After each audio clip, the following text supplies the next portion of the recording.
Hello everyone, welcome to my channel Ankita's lifestyle. চলে আসলাম একটি নতুন মিনি ব্লগ নিয়ে। আজ এটা আমার জামাই ষষ্ঠীর ব্লগ, তাই সকাল সকাল আমি ভিডিও করা শুরু করে দিয়েছি। আজ সারাদিন আমি কী করি সেটাই আজ তোমাদের সঙ্গে আমি শেয়ার করব। তো চলো দেখতে থাকো আর সঙ্গে থাকো। দেখো আমি একদম রেডি হয়ে গিয়েছি আমার বাড়ি যাব বলে। তো চলো কী করি সেটাই আজ তোমাদের সঙ্গে শেয়ার করছি। এদিকে আমার দিদিভাই আর আমার ঘরের পুচকিটাও রেডি হয়ে গিয়েছে ওর মামার বাড়ি যাবে বলে, আর আমার বরমশাইও রেডি, ওর শ্বশুর বাড়ি যাবেন বলে। যতই হোক প্রথম জামাই ষষ্ঠী বলে কথা। তো চলো গিয়ে করে দেখা হচ্ছে।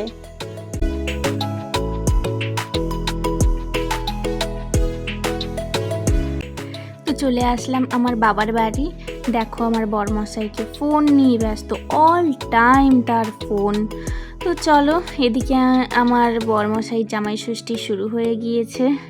প্রথম জামাই ষষ্ঠী, শাশুড়ি আর জামাইয়ের কত আনন্দ। তারপর পেট পুজো শুরু হয়ে গেল, জামাই আদর শুরু হয়ে গেল। আজকে তো জামাইদেরই বাজার, আমার তো কোনো মূল্যই নেই আজকের দিনে। যাই হোক, তারপরে বিয়ের অ্যালবাম এসেছে, আমার জেঠুর মেয়েকে আমি অ্যালবাম দেখাতে নিয়ে গেলাম। আমার জেঠুর মেয়ের সঙ্গে আমার অনেক দিন পর দেখা হলো। তারপর ঘুম থেকে উঠে একটু রকিকে নিয়ে ঘুরতে বেরোলাম। সহসা ও এখন ঘুরতে বেরোতে পারে না, যেহেতু আমি নেই আর আমার বাবা মা খুব ব্যস্ত থাকে, তাই ওকে নিয়ে বেরোতে পারে না। তো আমি এসেছি যখন ওকে নিয়ে একটু ঘুরতে বেরোলাম। তারপর সন্ধেবেলা আমরা একটু বাজার বেরিয়েছিলাম এবং আমরা একটা জামা দোকানে এসে কিছু কেনাকাটা করার ছিল, তাই কেনাকাটা করলাম। তারপরে যা হয়, বাজার আসবো আর পেট পুজো করবো না, তাই কি হয়? যা গরম পড়েছে এখন তো আইসক্রিমটাই সবার প্রথমে মাথায় আসে।